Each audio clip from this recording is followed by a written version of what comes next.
want to see it, this is our new fancy, for anybody that's watching this on YouTube, our 11 YouTube viewers, we have a new backdrop, real fancy.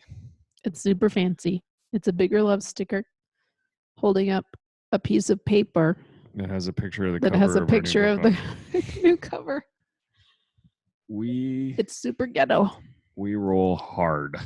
I don't get it. I don't either. Okay, well, it still made me giggle. Well, we still have a big surprise. No, we're not telling you shit yet. We can't tell you yet. There's going to be more.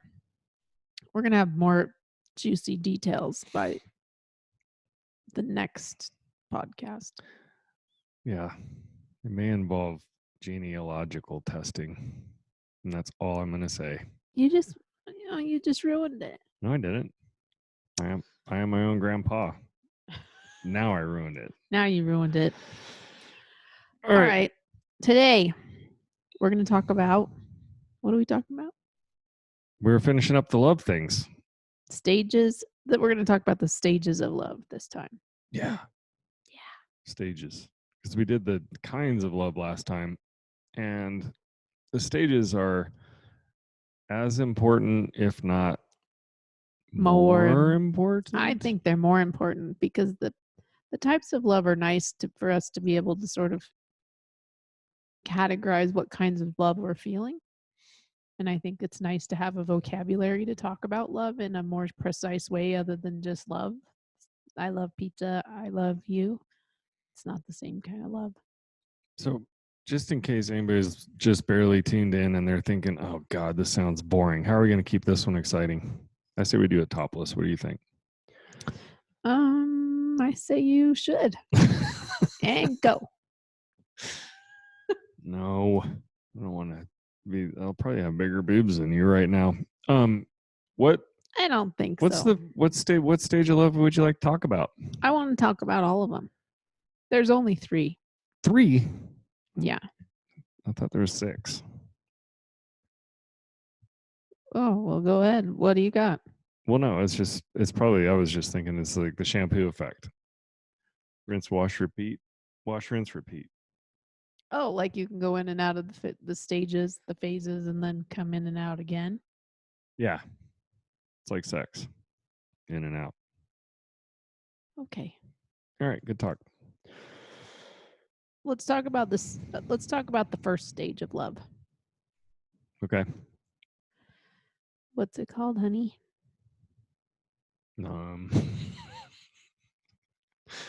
Why do I gotta tell everybody? You tell them. Can you not remember? What? Just we're talking about it. Eros? Eros. Good job. High five. Which is madly in love. This is characterized by... Isn't that the same as a kind of love, though? It is. So... But our stage, not all kinds of love have stages. That's true. So Eros and the one at the end, Pragma, they are both types of love and stages of love, the way that we describe them. Oh, that's true. In our experience. Technically, when we talk about the Great Migration, you start at one place, you go on a journey, and you end up at another place. And that's what the stages of love are all about. Yep. Except for that you end up in another place, but that's still not really the end of the journey, right? You still are journeying in that new phase. Because everything's always changing anyway. Yeah. All right, so Eros. We talked all about that one on the last one. It's the mad love, it's crazy love, it's butterflies, it's the things, it's that stage of love that makes you do stupid shit and makes you horny. And sometimes you're not at your most authentic. Yeah. You can't sleep sometimes. You can actually, the drugs, I don't think we did talk too much in depth, but during this phase, you have high cortisol, which is the stress hormone. You have dopamine, which is the one that makes you feel high and happy and good, but is also somewhat addictive. You have some oxytocin, but not as much. You have low levels of serotonin. Some people are interested in this. Quit rolling your eyes. I'm not rolling Low my eyes. I levels had a kink in my neck. I'm sorry. I did. I swear. some low levels of serotonin is an interesting one because it creates people who have very really low serotonin have OCD.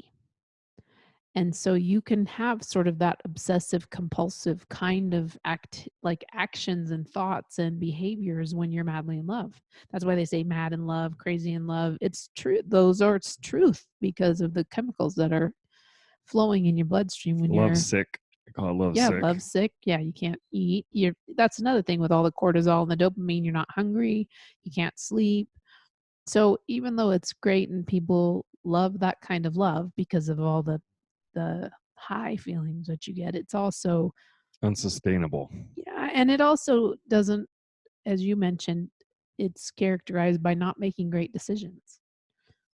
Well, it depends. I mean, Well, no, give me that's an a example. What would be a situation where somebody's madly in love and they didn't make a good decision? poor judgment. Well, actually, I can think of several. I don't even know why I said that. Well, Yeah. here's one.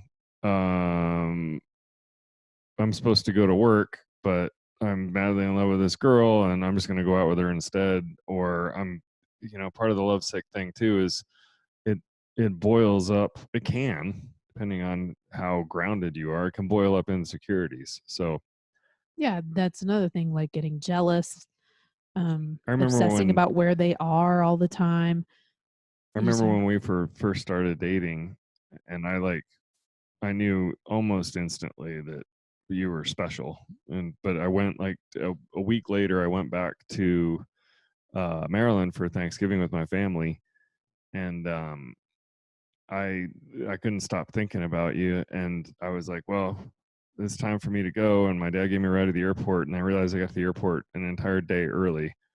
But I didn't realize that until I was still in the car when I realized it, but I didn't say anything. I was like, fuck it. I'm just going to figure out how to get back home.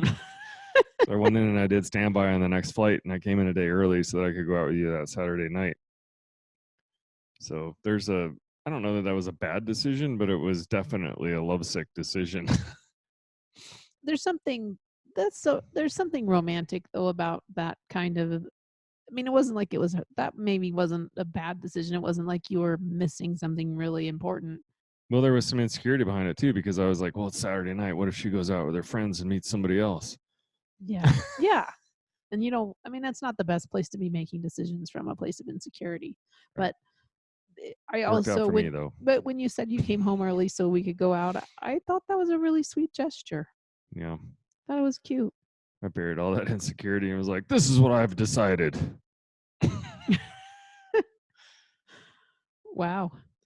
All right. So madly in love. So it's interesting. There are two scientists who also have sort of put out these stages of love. He said, put One out. is Helen Fisher, and the other is John Gottman, Dr. John Gottman. So Gottman's first phase of love, I think he calls it in love. And again, it's this Eros, you're madly in love, all the things we've talked about. Hollywood love. Hollywood love. It's interesting. So Dr. Fisher, Dr. Helen Fisher, her first stages of love are lust, which is sexual attraction, and then another phase which is attraction, where you're getting to know them better and you're getting attracted to them. So those two phases of Dr. Fisher would be what we consider to be Eros because and then her two phases can last 2 to up to 2, I think there's even some to 3 years through the attraction phase. A lot of people will say that in love phase only lasts up to 2 years, but I'm guessing it's probably a wide range. It can also end in a couple months. You could be madly in love for a few months and then it peters out and you're into a new stage of love. Um, I don't know if I agree with hers because sometimes the lust isn't there. And sometimes you just go right into attraction. Like you can be there's been situations in my life where I've been really good friends with somebody first, and then the lust wasn't really there, and then you realize this person's really smart, they're funny, they're this, they're that, and the other, and all of a sudden the attraction starts to build. But I don't know about the lust And when always that being a defined. Yeah, let me ask you this. So when you reach the attraction phase, does it then turn to like the butterflies and all the stuff that happens when you're madly in love? Or are you Yeah, I thinking back mean, to that? well, if it's a sure, absolutely, because you're attracted to somebody and you realize that you're starting to like them and maybe fall for them, and absolutely, why wouldn't it? Well, maybe they aren't as sequential maybe the model doesn't have to be sequential like that, right? It could be attraction and then the lust happens. Lust, I think, is the description of that chemical cocktail that happens when, and I could be, I've done it's not like I've Well, we written don't. a thesis on this whole That's thing. It's that just we digress my anyway. That's just kind of an opinion. Let's stick to the ones that. well, it's not just her opinion. She did a bunch of Well, I research know. on it. I'm just saying, but we're not here to talk about that specifically, are we? Well, It's the I same. mean, we have 3 phases, so I just wanted to tell him as much as I knew about the first phase. Okay, this is a normal conversation for us. Yep. In fact, we don't even decide what we're going to argue about until we start arguing, typically. In our real lives or on the podcast. So, what's the most exciting second stage of love? We call it the Great Migration. That's a stage of love. Yeah, that's what we call them. Yeah, I agree. So, But the Great Migration, it typically lasts a long time. yeah, it's basically it's when the work basically kicks in. Or if you're like us and a lot of other couples out there, you have kids right away and you immediately shift gears into parent mode, and sometimes your relationship takes a back seat. A lot of times your relationship takes a back seat. Ours totally did, because that's what we're supposed to do, right? We're young, we didn't know any better. We're parents now. We have to be parents. We have to be co-parents, and we have to be on the same page there. Oh, by the way, we got to pay the bills. So now we're in the grind of our careers and we're trying to climb ladders and make money and take care of the kids, and life becomes very, very busy. Yeah, and your relationship most frequently takes a back seat to those things. Yeah. And so, um, right, it's if there's a way to avoid it, absolutely avoid it. But if you find yourself in that situation, or if you know what we're talking about, at some point, you probably had to take that relationship, dust it off, and put it back on top. And That's just part of life. yep, that's part of life. But and a lot of couples don't make it through it. They become unhappy. If we talk about married couples, it's more than half More than half if you talk about the divorce rate. Within the first 7 years. And that's kind of what our whole book was about to begin with. Was we didn't know what we were doing. We almost got divorced just like everybody else, and then we realized, holy shit, we didn't know what we were doing. What if we got back together and knew what we were doing and figured out what we should be doing, and then see how that worked? Maybe just try a whole bunch of stuff, and we did. Yeah. And it worked. And it worked. We're good.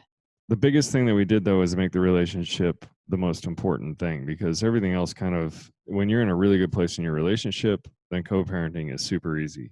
When you're in a really good place in your relationship, then giving your best at your job is really easy, I think. So Well, and actually there's scientific research that shows, well, I guess it's as much about the relationship as sex, but if you have a satisfying sex life, people with satisfying sex lives perform better on the job. Did you know that? here's There's a a study that said it. speaking of just the tip, I've got one for you. Oh yeah, just the tip. That was an This idea we had. we were going to do that. The when it comes to the sex life, a sex life is it kind of dovetails and goes right along with the stages of love, in that in the beginning you're lusting after each other, and you're having sex all over the place in the laundry room, and wherever you're The talking about laundry joining the room. Mile High Club. There's all these different things that you're talking about doing and doing, and you kind of can't get enough of each other. And then you have kids, and our bodies change, and our libidos change, and which We is get real tired. yeah. Anyway, you get tired, and it can become more of a chore, and the sex part, right along with the relationship part, takes just as much effort, because you can be having great sex through this whole thing if you just pay attention to each other a little bit. Yep, that's true. And be open and willing to do it. I mean, this kind of goes back to the TED Talk. By the way, the TED Talk is out. I don't think it wasn't out the last time. Nope, Sam's TEDx Talk is out. TEDx it's out. You can watch it if It's you on YouTube. Google. You can either Google Sam Cullinane or you can Google sex, the new wonder drug, which is what we named the talk. I kind of wish I named it something different now. Oh well, Like sex, prioritizing intimacy or something. that's dumb. That's dumb. Yeah, I feel like sex, the new wonder drug, is sort of, I thought of that though. yeah, feels kind of gimmicky or something. Well, it is a wonder drug though, It is actually all the health benefits and everything. which we've talked about. We So what's have. we're battling through this great migration. We're working on a relationship, and we come out the other side, and we end up Hang on, I think we should talk about the migration just for a few more minutes. Like, what are the top 5 things that couples could do to smooth the migration? We talk about a lot of them in the book, but maybe you have new ideas since then. the things that they can do to smooth it. Yeah, things that they like, habits that they can develop as a couple to keep the We just talked about the number one habit, which I think is the to prioritize your relationship. In other But what words, does that mean? Like, it's nice to say I prioritize my you have to relationship. A carve lot of out people will say that, but then you look at their relationship and they, you have to carve out time for meaningful dates. okay, cool. Meaningful dates meaning don't just go to a movie theater and sit beside each other and eat popcorn and then go home and say we went on a date. I mean, if that's all you can do, that's better than nothing. But I'm a big fan of kind of having an experience together and talking and using that time to kind of reconnect. So meals, hiking. Charge your relationship batteries. Sometimes we just spend the whole day in bed. That's sometimes fun. Yeah. We're lucky though, because we don't have little kids anymore, and right. We're the empty nesters. So what else? What do you got? So date night's one of them. What do you got? Meaningful dates. I think when you kind of mentioned it, the sex life, keeping that alive and prioritized, having sex at least once a week. Minimum. Yeah, minimum. I mean, it doesn't have to be the same. You can mix that up too. Yeah, you don't have to. When we say sex, like, let's be clear, we're not just talking about intercourse. We're talking about any kind of physical pleasure that you're experiencing together as a couple. Yeah. Whatever that looks like for you. Just get it on. Playing with the private parts. Hey. Yeah, or not. Like, you don't even have to go there. I right. know we have to, because that's how we like it, but not everybody has to. Our backdrop's moving. It's scary. It's like a ghost. It's gonna be okay. It's just the heater. All right, so prioritizing sex once a week. Learning new weekly dates. Learning new tips and tricks that help you communicate better, and help you maximize that time that you do get to spend together. Yeah. Those are huge. Those are 3 really huge ones in my opinion. Yeah.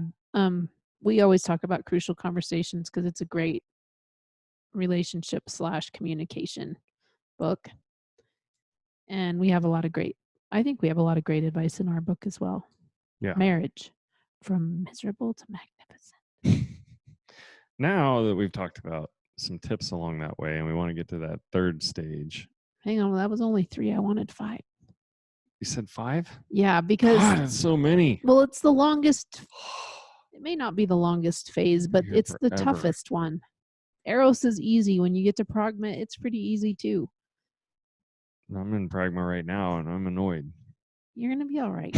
Two more. Two more. Come on, we got it in us.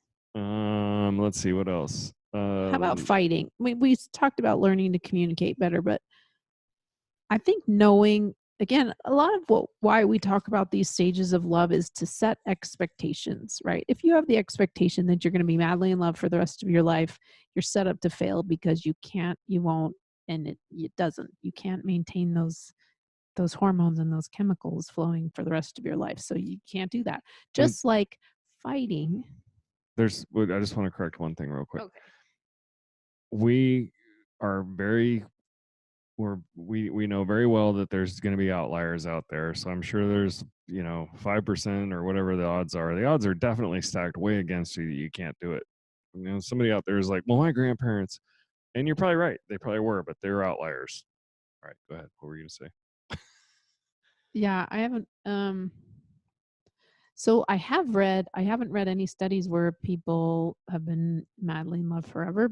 I have read studies though where people are in their 20 something years and they report being madly in love, but the cool thing about that when they go back to those um these all these chemicals that are happening as the in love part, they don't have the ones that make you neurotic. So they don't have low serotonin and they don't have as much dopamine. They have high levels of oxytocin, which is a little more calming than the dopamine that you get really addicted to. But they're still dopamine anyway. There you go. Oxytocin is affectionately known as the kissing drug And the cuddle drug. and the cuddle drug. Yeah. Yeah. Your body makes them. My body makes other things when we cuddle. What? What? Yes, that's true. What were we going to say? What were we talking about? Fighting. I was going to talk Oh. about fighting. I think setting the expectation and knowing that when you argue, a majority of the things that you argue about, you're going to argue about for the rest of your lives if you stay together that long, meaning they're not resolvable. There are things that you try to manage, but you just have different views about them. You have different ways of looking at it or thinking about it, and they'll never be resolved. 60% of things that people argue about are things that they will always argue about. So it's not about avoiding arguments, it's about learning how to do it well. One of the things we argue about? Arguing what? We argue about, there's one or two things that we argue about a lot. Can you see what they are? Household chores. Which I'm way better at than I've ever been in my entire life, Yes, but I'm and still not good enough at No, it. no, you're great. I've been thanking you a lot, and I haven't complained for at least I know, but we talked about this the other day, and I think month. one of the reasons that you haven't complained is that you've allowed yourself to get way better at looking at clutter. Yeah, because when I'm super busy, I'm like, fuck, I can't deal with this right now. Yeah. So then So I just let it sit. we've agreed to we've more met closer to the middle, I think, or maybe even closer to my habits than yours, but That's still there's the been some middle. joint concession. Yeah, that's the middle. And the other thing we argue about is that we'll always argue about for probably the rest of our lives, even though we both know that it doesn't matter, is who's right. Who's right? Yeah. And it's That's a usually killer. because Sam's wrong that we ever even argue about that. But as soon as the faster she can admit that, the better our relationship could be. We might even move right into old agape if you could just stop being right all the time when you're wrong. Yeah, except for when I'm right, and then what happens? When you're right, you're still going left. This is a big one, though. This is a pitfall. We fall into it. Who's Everybody right? does. You want to be Everybody right does. because you want things to be right. But the truth is, and actually, I was just reading this part of our book because it's a new part actually from Bigger Love, and that is most of the time it just doesn't matter, even if it's something that you think's big.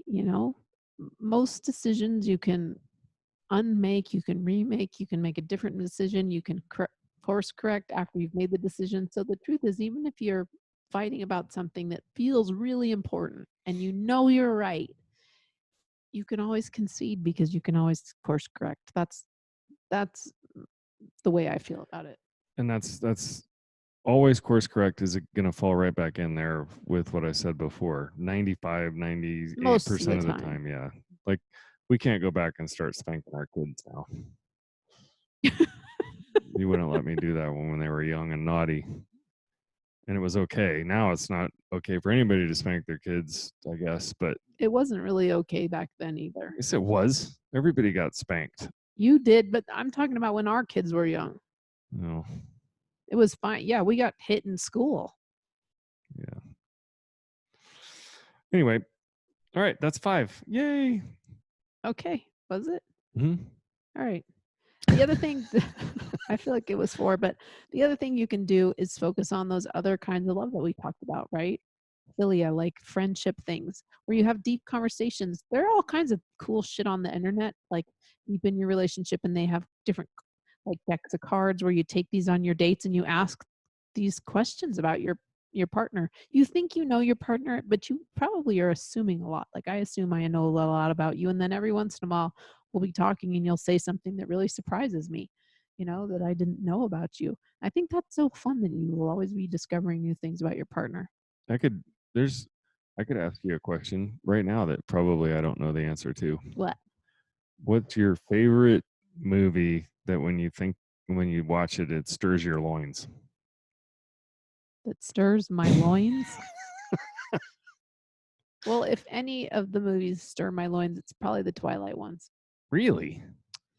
I know that is not what you wanted to hear, but I think it's true. Stupid movies. Maybe God, even so and bad. 50 Shades of Grey, like both of What? those series. Yeah, I like those ones. You don't And I even don't like know. it when I spank your bum when you're getting something out of the Yeah, oven. no, I don't want anyone to do that to me. I'm just saying I like those are All right. Well, I'm not going to watch those with you. well, and I like some. I like there's some porn that I like, but I can't tell you a name. I don't know. Yeah, I don't either. But I can only watch porn for like a few minutes before That's it because gets it's real terrible boring. after that. Yeah. Okay, so the last stage of love, the one that you just find yourself in, like Sam and I, we just looked up one day and like, wow, we're here, and we didn't even have to try, right? No, we didn't have to try part is definitely not true. We just talked about how hard it was for us to get there. Yeah. Oh, no, I'm joking. Which is pragma. Something we didn't talk about though in the migration is taking care of yourself and being responsible for your own happiness. That's huge, actually, because if you're putting your happiness on, and I was guilty of this too in our first 10 years, where I would be unhappy and I would pout and I'd be like, you should know why I'm unhappy, and I'm unhappy because of what you did, and Or what I didn't do or didn't do, what and I said or so your happiness is 100% up to you, and you have the power to change it. So you're the only one who has the power to change it. yeah, that's true. So, and taking care of yourself makes you better for everybody else. And I know that's crazy hard when you're crazy busy, but Yeah. taking at least a half an hour for yourself at some point in the day to do something that refreshes you is really, really good. So do you want to idea. define pragma one more time and talk about what it means to us in our relationship? Yeah, so pragma. Well, we went into it pretty in depth in the last one where we talked about pragmatism and how it's kind of the practical kind of love, the reasonable love, but it's truly loving your partner and accepting them for exactly who they are, not trying to change them anymore, not judging them, just loving them as unconditionally as you possibly can. Yeah. I mean, we're going to be careful of the unconditional love part of it, in that that it can spill into agape a little bit from that, but the the one thing I would say about pragma is I touched on it on the last podcast too, is that it's obviously a root of the word pragmatic, which sounds boring and it's like the what you should do type thing. But honestly, what you should do is not judge. What you should do is accept people for who they are. What you should do is not try to change people. And so Because you that's what can't anyway. and that's what pragma is you settle into understanding that what you love about this person is probably as much all the things that make them unique as the things that, you know, that you have in common. And what you love about this person is who they are, and you don't really need to change them. And I mean, we all have our little there's certain quirks and intricacies that we probably spend the first 10 years of our lives trying to change in the other person, and then as you get older, it's one of the things that I love most about you, to be honest. So Like what? I don't have any quirks. no. I don't. I know, I was using that as an example. You really don't think I have any quirks? No, you have a bunch. I just said you did. Oh. I don't know what the right answer is. What's the right answer? There's no right answer. It's whatever answer you say. I love how you just said there's no right answer, but later you're going to tell me I'm wrong about something. There's a quirk. About something, but not this. This isn't like a right or true or false. Yeah. You Anyway, can't Google it and get the right answer. Those are our stages of love, and Pragma's worth hanging in for. absolutely. Because Patty, you're my best friend. And when it comes down to it, if I'm going to spend time with anybody, guess who I want to be with? Besides yourself, probably me. Yeah, it's you. And that's so awesome. I get to live with my best friend. I get to have sex with my best friend, and we get to play and travel and do whatever else we're doing. And Yep. that is so, it's fucking awesome. It's pretty funny. I had this conversation with a friend about a month ago where I told her the only person that Sam would ever leave me for is herself. Yeah, that's probably, and that's true. I can't. And if she got so spiritually, you would decided to be a monk or something, then I could see that potentially happening, but that would be about it. Yeah, that's true. Like my spiritual life, but I'm not on that kind of monk path, non-monk path on my spiritual journey. Yeah, well, no. I think you're part of the whole thing. Anyway, there you got it. There they are. We just put it all out there for you. It's pretty simple, some simple steps just to get through this thing we call marriage and to not become a statistic. Yeah. Set the expectations right that you're going to be going through these stages. Know where you are. By the way, we have a quiz. You can get online and you can go to biggerlove.com/migration quiz, and you can take a quiz and find out where in the stages of love you are right now. And it will give you some tips on what things you can try. One of the things, of course, is to read our book. Yep. And thanks and for listen tuning to our in. podcast. I got a hard stop. And watch my TED Talk. Okay, everybody. Thanks for listening. We love you. Bye. Go home and love your partners. Always.